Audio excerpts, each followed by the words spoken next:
I too would like to begin by acknowledging the traditional owners of the land on which we meet today and pay my respects to their elders past and present.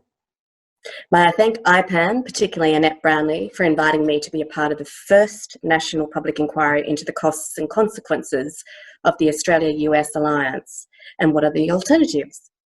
May I also say what a privilege it is to be given the opportunity to work alongside the panel of experts, Alison, Jeannie, Greg, Ian, Terry, Vince, Chad and Peter, who collectively bring such depth of knowledge, experience, wisdom and energy to the conversation.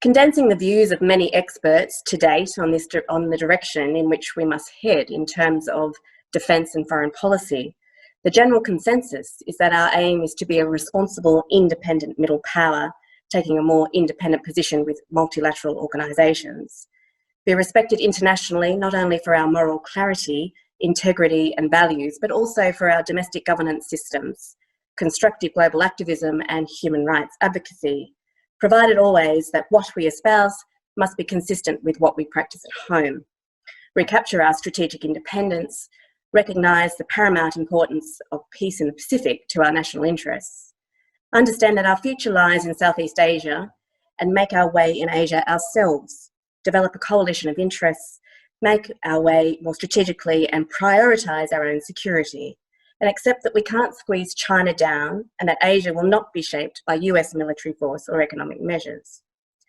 Achieving our aims requires leadership. We are a competent people and should be a confident country. Our political leaders need to expend some political capital and time doing these things to prepare us for the new era that is dawning. We need leaders with imagination, courage and intelligence who will put the nation's interests before their own. People who recognise that a time of change has come, who have sensible views about how it should be met, and who can provide the leadership to drive change forward.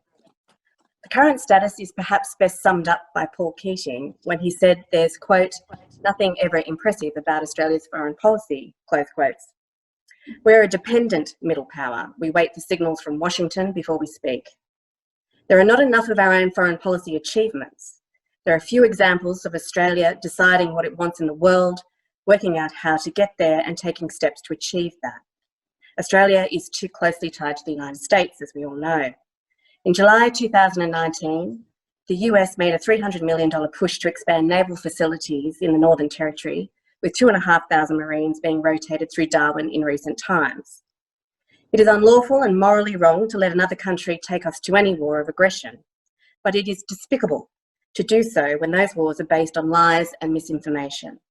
Vietnam, Afghanistan, Iraq, Syria are the most recent examples. Apropos Afghanistan, too little reflection has come now following the release of the Brereton report. The first Australian parliamentary debate about the war didn't take place until October 2010, after we'd been there nearly a decade, and only after activists, lawyers, independent journalists, diplomats and humanitarian organisations had been publicly agitating for it. A month later, it was reported that the then Defence Minister, Stephen Smith, had cracked down on media coverage of the war in Afghanistan, gagging senior Defence Force officers and insisting that any media inquiries to the Defence Force be diverted to his office. Defence Force personnel were also barred from talking to the media during the parliamentary debate on the war.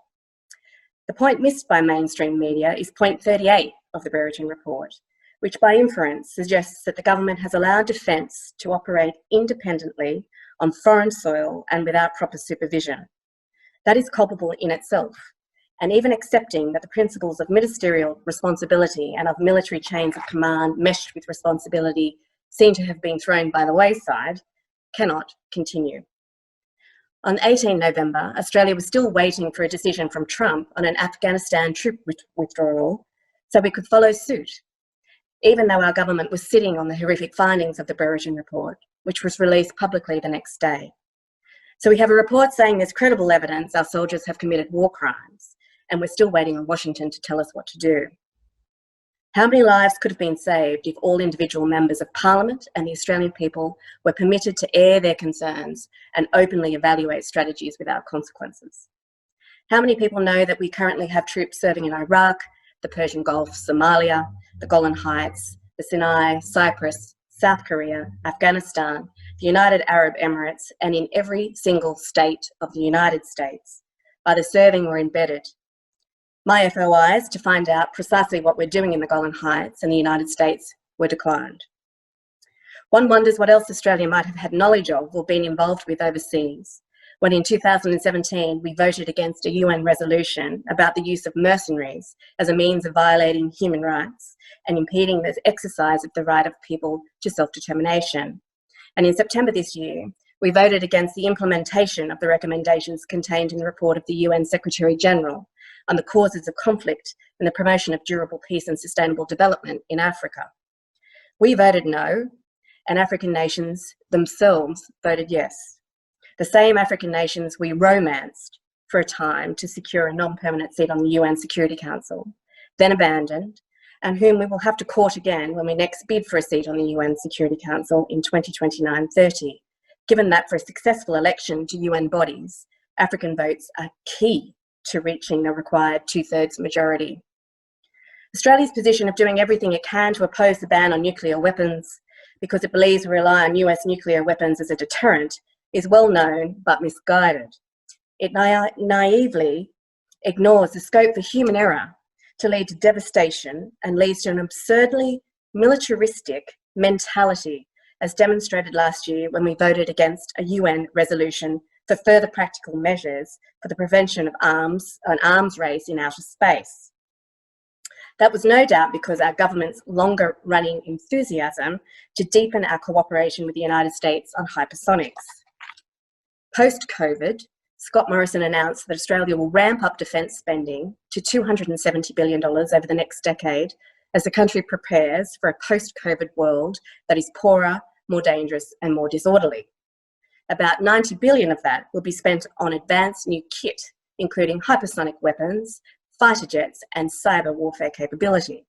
Australia will also put its own spy satellites in space. For the uninitiated, hypersonic missiles travel at a speed of 1 mile per second or more, at least 5 times the speed of sound. They are able to evade and conceal their precise targets from defences until just seconds before impact. This leaves targeted states with almost no time to respond. It could authorise the military, rather than the national leadership, to conduct retaliatory strikes, but this would raise the risk of an accidental conflict. We are enmeshed in the United States military machine. In Brian Tuohy's book, Secret, he states that the US requires almost all countries that buy its weapon systems, including Australia, to send sensitive components back to the US for repairs, maintenance and replacements without the owners being allowed access to critical information, including source codes needed to keep these systems operating. Australia's relationship with China, on the other hand, is at its lowest point since diplomatic relations were established in 1972. We bait and antagonise. In a July 2020 survey of how urban, educated Chinese view Australia's bilateral relations going forward, 49.5% of respondents said the United States is the biggest impediment. No doubt fueled by Murdoch media and politicians, a Pew Research poll on 6 October found that negative views of China increased most in Australia, where 81% now say they see the country unfavourably. Unsurprisingly, Australia abstained from voting on the yearly UN resolution about combating the glorification of Nazism, neo-Nazism and other practices that contribute to fueling contemporary forms of racism, racial discrimination, xenophobia and related intolerance. Australia's justification for abstention can't possibly be support for free speech and freedom of expression, when its own citizen Julian Assange, having exposed US war crimes, sits in a high security prison facing extradition to the United States, where, according to US prosecutors, First Amendment protections don't apply to foreign journalists. Our government has done nothing and remains silent. In terms of respect for international rules-based order, last year Scott Morrison criticised the UN and called it an unaccountable internationalist body. Australia was criticised for blocking progress at the UN climate conference in Madrid by trying to use carryover credits for beating Kyoto targets. We have long ignored international criticism of our treatment of asylum seekers and Indigenous Australians. We continue to permit the export of weapons and/or componentry to countries known for human rights violations. and we continue to abstain from votes calling for the right of the Palestinian people to self-determination. Our defence and foreign policies don't seem to be underpinned by any strong or even substantial human rights values. I'm looking forward to the ideas generated by and through this inquiry. The good news is, on the back of all that I've said, there's plenty of room for improvement in the defence foreign policy space. The first thing this requires is that Australia recognise and support the fact that diplomacy is vital to safeguarding our national interests. An annual spend of $28 billion on defence compared to $1 billion on diplomacy is unsustainable and moronic. Not only that, but it has been reported that a numerical deficiency in strategically minded staff at DFAT has allowed Home Affairs and Defence departments to step in and fill the strategic void. The late former Prime Minister Malcolm Fraser warned that if the United States goes to war in the Pacific, we don't have an option to stay out of it. That as it stands, the Australian Prime Minister has no capacity to stand up in Parliament and say we're going to pass this one by because of US troops in Darwin and the presence of Pine Gap. Fraser called it a total betrayal of Australian sovereignty, the Parliament and the people. He proposed giving the United States 6 to 12 months to put their troops somewhere else and to pull out embedded troops where it would lead to a conflict of interest. He said Pine Gap would be more difficult, suggesting we give the United States 4 to 5 years to replicate Pine Gap somewhere else, but pull out Australian personnel so it becomes known that it is a US-controlled base, signalling that we're not complicit. In considering Pine Gap, it's important to remember that WikiLeaks released a US strategic sites list of 300 sites critical to US national interests, and that would critically impact on the US's ability to defend itself. It did not include Pine Gap. I would also add that Australia must demand that it be able to operate key defence systems independently of the United States. Professor of Strategic Studies at the Strategic and Defence Studies Centre of the ANU, Hugh White, has already pointed out that in 10 years from now, China's GDP will be $42.4 trillion and America's $24 trillion. That money is power, and the United States will be unable to persuade or compel China to live within the rules of a regional order US has set and upheld for so long. At a National Press Club meeting in August, the Deputy Head of Mission for China's Embassy in Australia, Wang Xining, offered his embassy's officers to get ministers talking to each other. That sounds like a good place to start in terms of understanding, building relationships, testing each other and permitting criticism where necessary and warranted. Australia needs a concerted effort to show it is serious about engaging with China, a strategy for enhancing Australian-Chinese relations. Possibilities might include a specific plan to open up dialogue, targeted ministerial letters highlighting opportunities for engagement, the expansion of DFAT's Southeast Asia expertise, investment in the expansion of our diplomatic network in China, and it just might help if the Prime Minister actually visited China. I would like to end on climate change. Within about a decade, dealing with the consequences of climate change will be the only game in town. The recent Bushfire Royal Commission report noted that warming over the next 2 decades is baked in. If we start acting now, which we aren't, containment is the best likely outcome.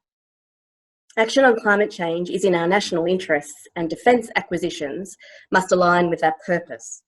Needless to say, it is my view that it's pure insanity for the federal government not to endorse the key recommendation of the Bushfire Royal Commission to create its own aerial water bombing fleet.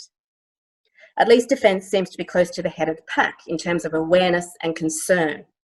In a 2019 speech, General Campbell warned that in about 10 years from now, we can expect more significant impacts, particularly in regards to oceans, low-lying areas and human health. The poor and most vulnerable will be the hardest hit. Livelihoods will be lost, food scarce, populations displaced, diseases spreading, and this now looks like our best case scenario. My views on political failure to deal with climate change and the over-reliance on defence to deal with the consequences are well known. By itself, defence will not be able to cope with the likely concurrent events, and one can only assume the same problem exists for the United States.